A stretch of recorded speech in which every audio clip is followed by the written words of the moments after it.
Hi, Dr. Ariane from the Movement Paradigm. Do you have low back pain and you've been told that it's from a weak core? Well, we're going to talk about 8 reasons why it may not be coming from your core, and it could be some other things you should look at.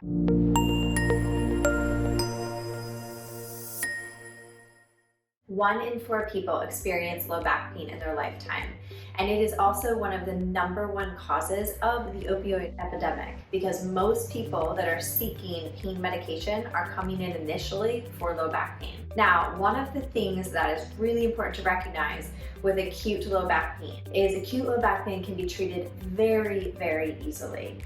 However, because of the nature of our medical system, we tend to go to our primary care, get a muscle relaxer pain medication. Then we are referred potentially for an x-ray. The x-ray doesn't show anything. Still continue to have low back pain. Referred for an MRI. Still doesn't show anything, except for some degeneration, which everyone after the age of 30, 35 is going to have some. So we still don't have any answers, and then we're gonna get an injection. And then we are 3 months after this acute low back pain episode still having pain.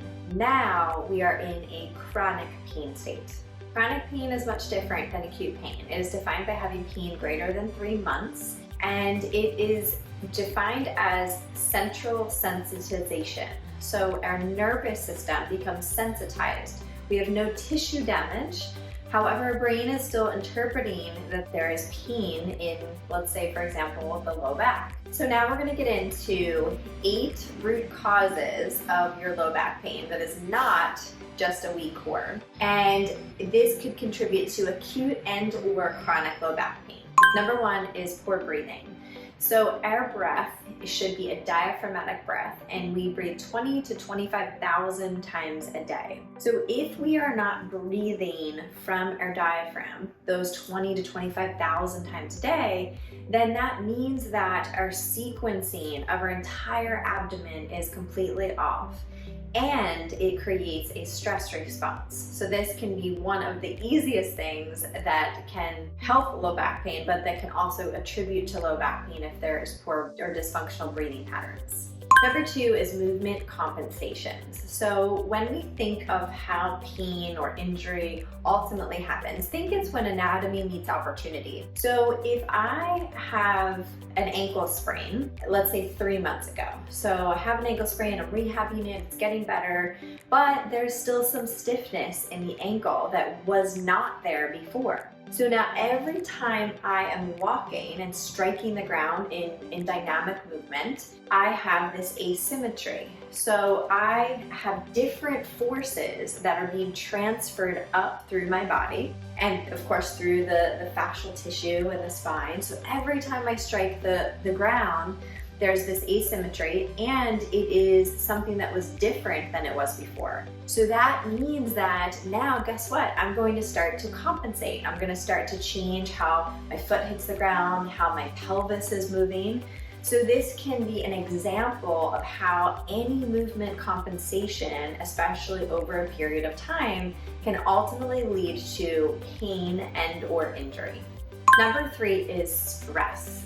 So I cannot emphasize this enough in how it is one of the biggest factors in low back pain. Not only can we hold tension in our abdomen and our pelvic floor, but it also shifts our breathing to more of a stressed breathing pattern, breathing from the neck and the shoulders.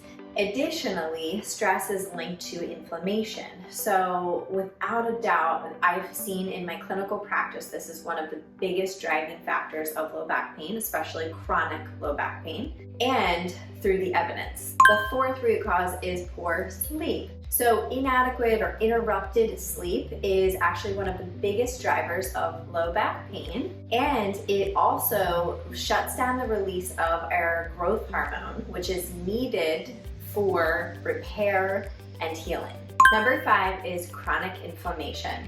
90% of all health conditions are linked to excessive or persistent inflammation. That can be anything from eczema to anxiety, depression, and even Alzheimer's.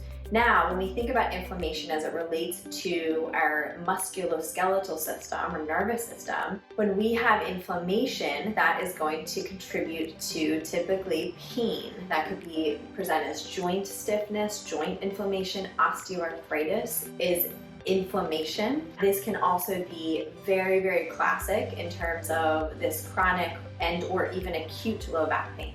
Number 6 is sedentary lifestyles. This can be one of the biggest drivers of recurring low back pain per some of the research. So we are meant to move. Our bodies crave movement. We do not want to be in one position all day long. So as you're thinking about your day, think of it from a movement mindset. It doesn't have to be exercising 30 to 60 minutes. It needs to be moving all day long. Number 7 is poor gut health. So your gut is your second brain, and we have an entire nervous system located right here. So if there are gut issues, that means that there's inflammatory issues without a doubt, because we have 70% of our immune system in our gut. But we also have this whole nervous system. So when we are having visceral pain, this is going to influence the sequencing and timing and coordination of all of our muscles in our abdomen and pelvis. So it is definitely something that can contribute to low back pain, especially if there's things like bloating and constipation, even looser stools like diarrhea. So all of these things can drive low back pain.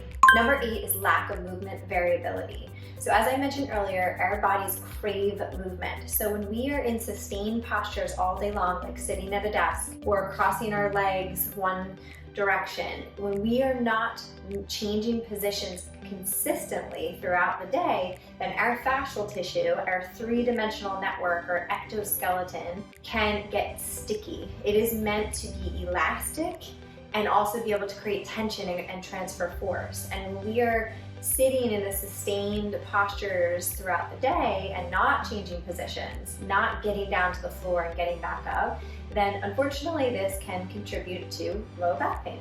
So there you have it, 8 different root causes of why you might have low back pain. There are of course others, things like pelvic pain, other medical conditions, but hopefully you can appreciate that it is not necessarily because you have a weak core that you are having low back pain. And if you strengthen your core, it's going to get better. So hopefully this was helpful. If it was, please give it a like, give it a comment. If you'd like to know about other topics, I would love to hear. It definitely helps me in giving you the information that is most beneficial to you.